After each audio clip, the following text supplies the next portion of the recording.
Good morning and welcome to Let's Talk. I'm Tracy Morgan. So nice to have you with us today, just after 11 o'clock. As we always do, we take this time and get away from the music for just a bit and sit and chat. And today will be our day with specialized staffing with Lisa Gard. And before we get Lisa in here, just a couple of reminders for you.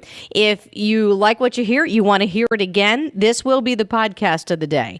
So what that means is you would go on to WISR680.com and then you go to programs. That's going to give you a drop-down menu. You pick Let's Talk and then just hit specialized staffing. So it takes you step by step. And that will be the podcast of the day. Now, you also have the option of having that free app that is on your Android or iPhone device. You can just get into your Play Store, download that for free in moments. Then we can solve your problem if you have to be mobile today and you don't want to miss the program. So that being said, today is our day with Lisa Gard and specialized staffing. Lisa, how are you doing today? Hey, Tracy, I'm doing great. How about you? Oh, doing fabulous, fabulous. And it's always nice to talk to you because I always find it interesting that you give so much information about specialized staffing and what you do. But sometimes I think when we go about our normal day and we hear your name and the company's name, we forget about those details. So tell me what specialized staffing does. Sure, Tracy. Well, we work with companies in the tri-state area, and we work with them to find qualified candidates to fill positions, mainly in the fields of accounting, finance, administration, human resources. We work a lot with manufacturing companies in the fields of engineering, the salaried exempt levels of production management. And so does every staffing firm do the same, or do you just specialize in those certain areas? That's a great question, and no, we specialize in those areas, and there are some staffing firms that do a wider variety of, that work on a wider variety of types of positions. We specialize on purpose because we feel we're niched in the fields we're most successful in, and we've looked at that over the past 20 years and looked at our most successful placements and really have honed in on those fields and industries. Does it cost me anything if I'm going to go work with you as you trying to get me a job, if you will? I don't want to say working with you because you have employees, but if I'm trying to work with you so I can get a new job, does it cost me anything? Sure. As a candidate, no. It does not cost you anything to work with a recruiting firm or a staffing firm. The companies with which we place our candidates are our customers, and that's who pays the fee. What detracts people from not going to a staffing agency? You know, it's funny that you asked that right after you asked about the fee. We did a survey a number of years ago and found the number one answer people gave to why they wouldn't work with a staffing or recruiting firm was fee from the candidate side, which I was so thankful we did that survey because it allowed me to realize I needed to communicate better that we don't charge a fee on that side. So that is one of the barriers, is there's a myth that as a candidate you pay a fee to a staffing firm or a recruiting firm to find you a job, and that is not the case. Also, the myth is that the staffing firm or recruiting firm is looking for a job for you. Actually, they're not. The staffing or recruiting firm works for their customers. The companies are who pay the fee. So we're working on behalf of the company, and when a position arises with one of our customers that requires everything a candidate brings to the table, or requires things candidates bring to the table, that's when we turn to those candidates and can consider them for opportunities. So how important is it as a candidate to come to you and be open and honest about what it is that I'm looking for? Because if I know that you're working for your clients, and I know you're trying to get me a job at the same time, but you're working for your clients, that's your goal. But how is it important is it that I go in with my own goals and perspective jobs? Because I don't want to form myself into a mold that I know that you have if I don't like the job. Right, or if you can't do it. And it's very important to keep that in mind. When you're working with a recruiter, it's their job to understand what your preferences are with regard to not just your skills, but your preferences in terms of location, pay rate, type of company you want to work for, we get to things like, where were you most successful and why, and what are the things you didn't like about previous jobs and why, because it doesn't make sense for us to place somebody in a situation where we all know they're not going to succeed. So it's our goal to make successful placements for our customers who are paying our fee, but also, when you think about it, our product is a person. So it's not like we're a florist and we're just sticking flowers in a vase and, sending it off somewhere. These are people. They have feelings, they have likes, they have dislikes, and they have, personal lives. So we need to please our product, in a sense. So we really do need to get at it, and we need you to be honest with us and tell us what it is you're looking for. And, Tracy, when people come in and apply with us for certain positions, there are assessments they'll take that will get at the proficiency level they may have in certain technical skills like software, Microsoft Word, Excel, typing speed, data entry speed, accuracy. We do that not to screen people out. We do that to ascertain the level they perform at so that we can place them in a role where they'll be successful. The last thing we want to do is send you somewhere where you're over your head. I mean, just think about it. It's hard enough to start a new job, and then you go in and somebody sits you down at a computer and says, okay, here, we want you to, prepare this PowerPoint presentation, and you have no clue. That, you're not going to feel real good about that job. You're not going to feel real good about the recruiter who sent you to that job, and certainly the client isn't going to want to pay money for somebody who couldn't do the job. So real important. That was a great question. Lisa Gard with us with Specialized Staffing, of course, based here in the Butler area, reaching out in many other locations and even into portions of Ohio. But there's something that is out there, it's been out there for a while, called National Staffing Employee Week. Talk about exactly what that is and why it's so important. Sure. In our profession, the staffing industry, it is such a major part of the U.S. economy, actually the world economy, staffing is.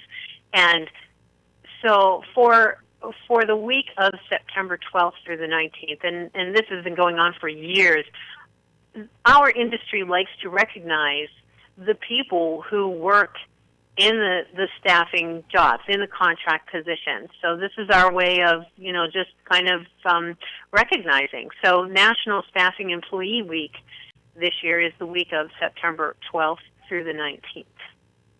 And so why is it important to be able to have this kind of week? What does it do for the jobs? What's it do for the employees, the employers? Why is it important? Sure. Well, it certainly calls attention to a very important part of our economy, which is the staffing industry. And again, like I said, it recognizes those who work in the industry. But I will tell you that I was reading an article in Forbes magazine, and it was an article that was just giving some statistics. And in 2015, there were 3 million people in our country holding temporary positions. So that's a pretty large portion of the workforce. And it's important to recognize the industry contributes to economic growth, especially by providing employees when companies need them. And it's real interesting to look at the growth rate in an economy that's rebounding. So, we all unfortunately remember what happened in 2008. And as a result of that, a lot of employers downsized. And when things started to rebound, they had positions that needed to be filled because they had laid off. They had duties that needed to be performed, but they couldn't really hire people because they just didn't have the headcount to do so. And they didn't know if business was going to continue to grow. So oftentimes in that sort of economy, companies will bring people in temporary positions, and they will keep them in temporary positions until they know business is going to sustain hiring them on again.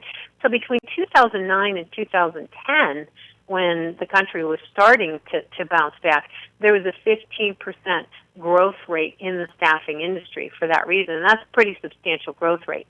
Now, between 2009 and 2014, as the company continued to bounce back, that percentage went to 57% growth rate. So that's pretty substantial. So do you focus in industries that hire the most contract workers or temps, or are there industries that you know of that are the industries to go to for temps?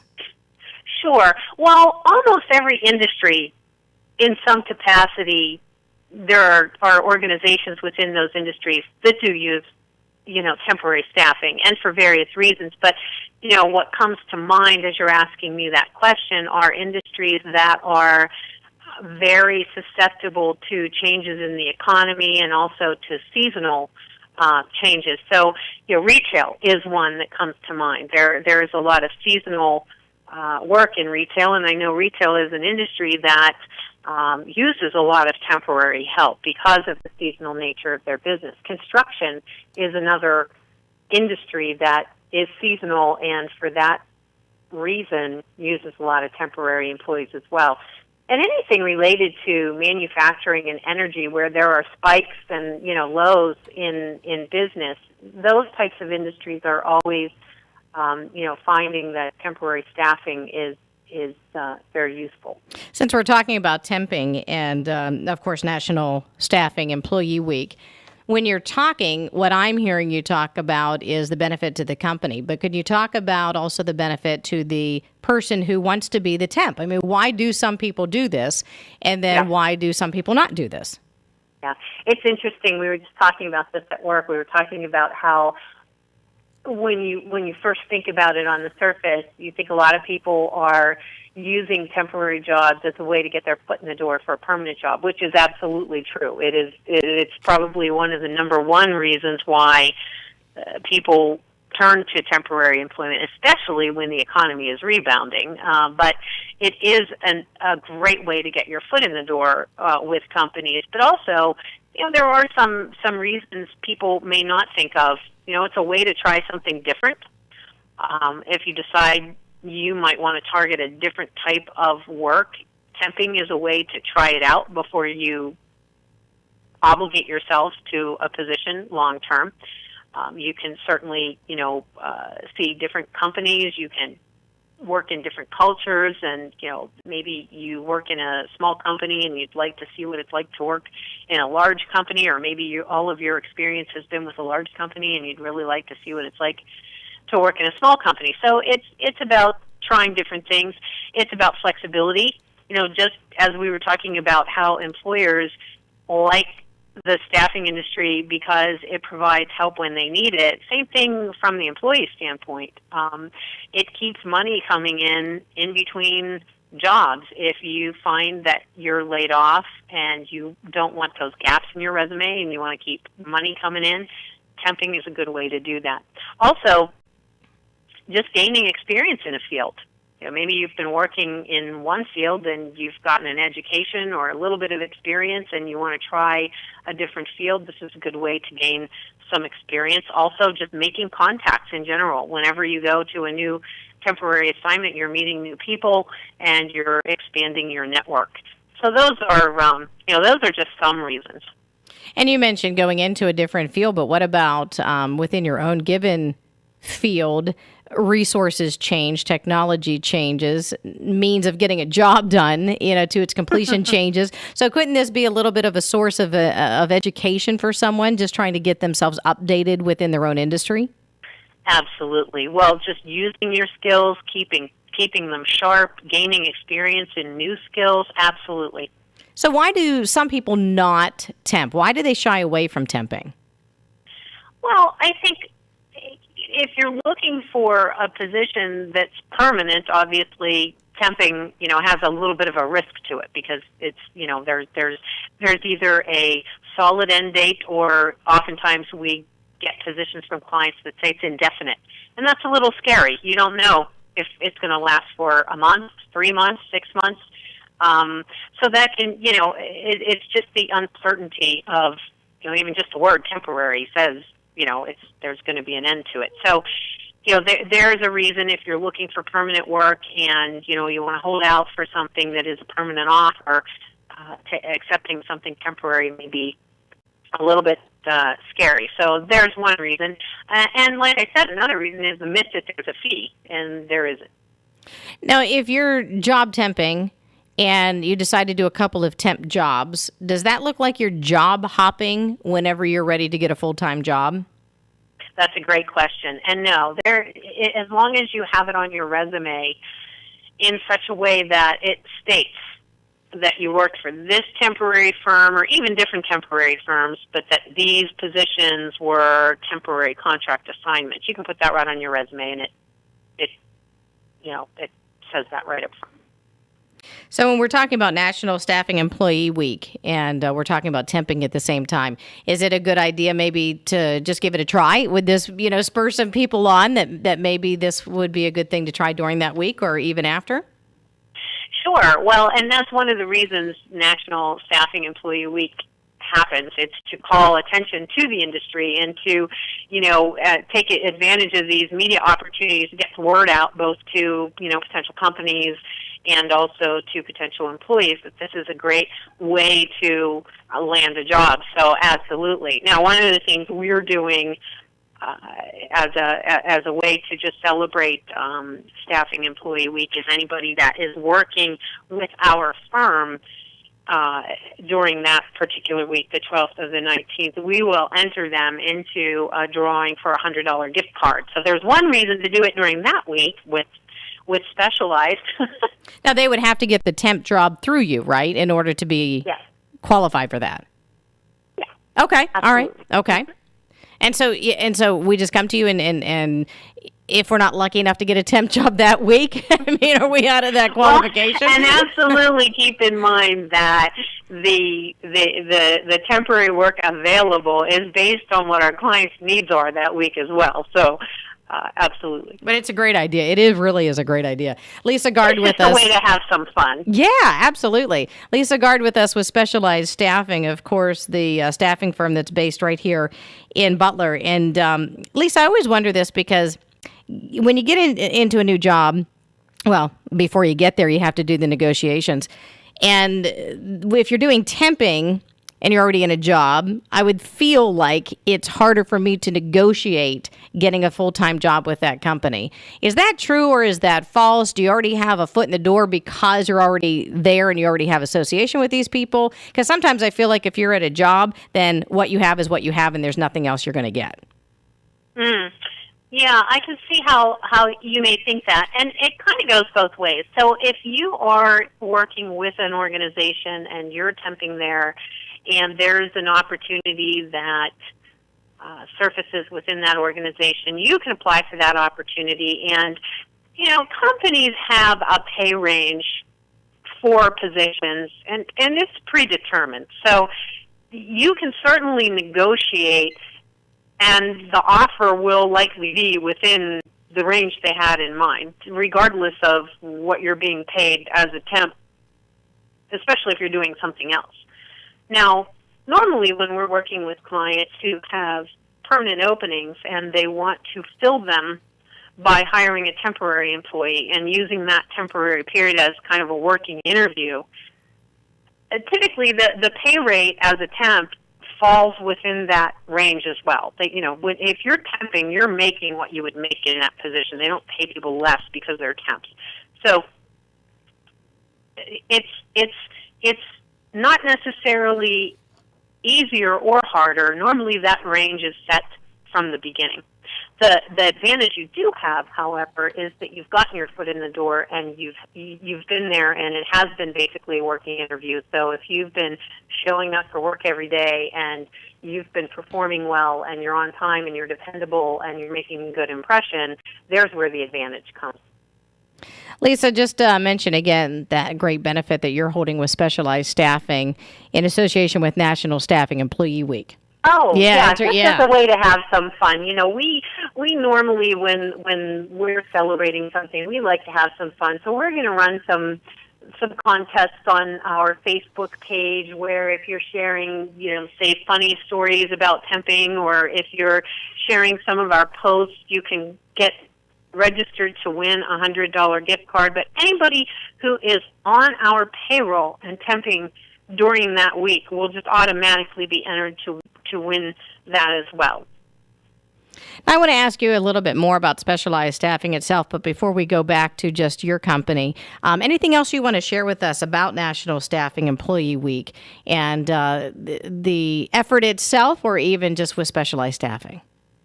Yeah, just like I said, just as a way to have some fun and recognize the people who are working as temps. These people are performing a very important function in our economy and in the organizations with which they're working, and it's just a way to recognize them and a way to have fun doing it. So talk about Specialized Staffing again, specifically what you offer. I know you kind of gave us that overview, but you do some pretty detailed work with people when they come in as a candidate. Mm-hmm, sure. Benefits to working with us as a candidate. When you're interviewing with us or with any staffing firm, it should be such that you're having one interview. You're coming in and you're completing, the application, and you're sitting down with somebody and you're interviewing with them and you're reviewing your resume, you're talking about the things you want to be doing moving forward, your preferences, your likes, your dislikes, what you want in terms of salary, location.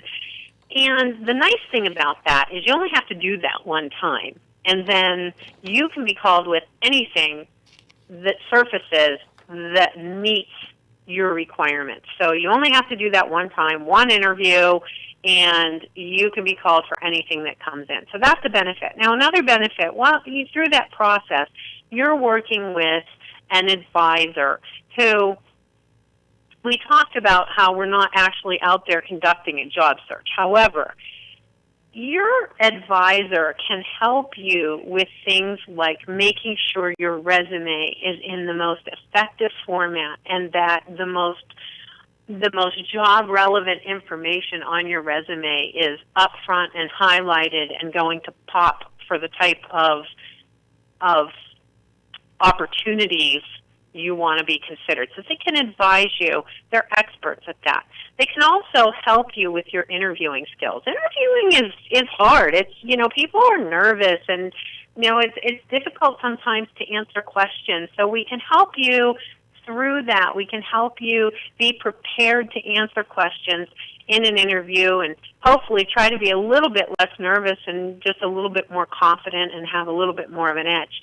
Another advantage is negotiating the offer. When you do get an offer, making sure that you're knowledgeable as to what to expect, that you're basing your expectations on reasonable things that make sense so that you're not blindsided when you're going into negotiations.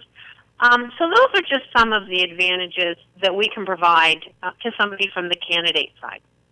Does this save candidates time? It sounds like it's a time saver, but at the same time, if you're not getting the position as a candidate that you're looking for, it could take a little bit of time. So what do you see with Specialized Staffing?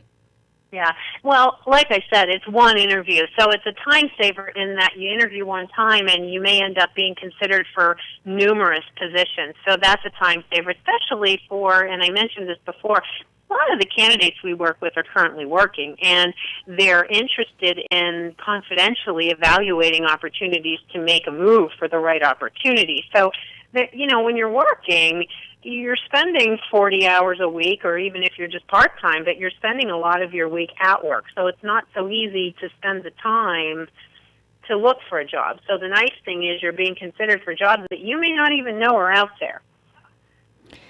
So talk about, if you would, what you're looking for right now. I know people can go online and they can see all the jobs that you have or that the industries are looking for that you work with. But what's kind of on the top 5, top 10 list, if you will, that is out there right now? So right now, locally within the Butler region, we have lots of clerical openings. Some of them have more of an accounting flair. Some of them have more of a customer service flair. But these are opportunities that are local. We work with a lot of local manufacturing companies within the administrative end as well. We always have openings that require accounting. Payroll is a very specific skill we're looking for right now. We're working with several companies looking for mechanical engineers. We've got some drafting positions available, some human resources opportunities. Those are just a few. And you did mention that you can go online, and you certainly can do that. Our website is www.specializedstaffinginc.com. And within that website, you'll be able to access a list of all the opportunities we're working on. We're pretty excited. We're in the process of restructuring our website and redesigning it, and we're hopeful to get the new site launched here before the end of the year, and it will be very streamlined, and we're pretty excited about that as well. Lisa, in our last couple of minutes, I just wanted to ask you your final thoughts on the importance of working with a staffing firm, importance of working with specialized staffing in particular, and National Staffing Employee Week, and how that's so important as well. Sure. Well, and again, it is a way to recognize the people who make up such a big part of our economy. The staffing industry is such a huge part of the economy and provides such an important part of the workforce. So it's just a way to recognize that and to bring attention to that from both the client side and the candidate side. And it's certainly important to consider if you're looking for work. It's important not to rule out staffing firms as a potential resource, because we're providing access to opportunities that sometimes don't even post it. We get access to these opportunities before they're ever posted or advertised, and we also are in direct contact with the hiring managers. So instead of sending your resume in blindly through a search engine and hoping that, it's picking up the keywords you have in there, we're actually introducing you to the hiring managers directly and getting your foot in the door for the interview and kind of bypassing that whole part of it. And then from the client standpoint, of course, we are always talking to qualified candidates in the fields we specialize in, and we are certainly able to provide access to candidates who are out there working, not necessarily active on the job market, and also able to provide advice to you as well as a customer, as a company, in just putting your best foot forward to attract the best talent. Lisa Gard with Specialized Staffing, of course, based right here in Butler. Lisa, what's your phone number in case we'd like to call? It's 724-287-8380. Lisa, thanks so much. Thank you, Tracy. And folks, thank you very much for joining us for this segment of Let's Talk. Of course, we'll be back again another day with another segment, but you can get this segment online at WISR 680 AM, of course.com. Thanks so much for joining us. I'm Tracy Morgan.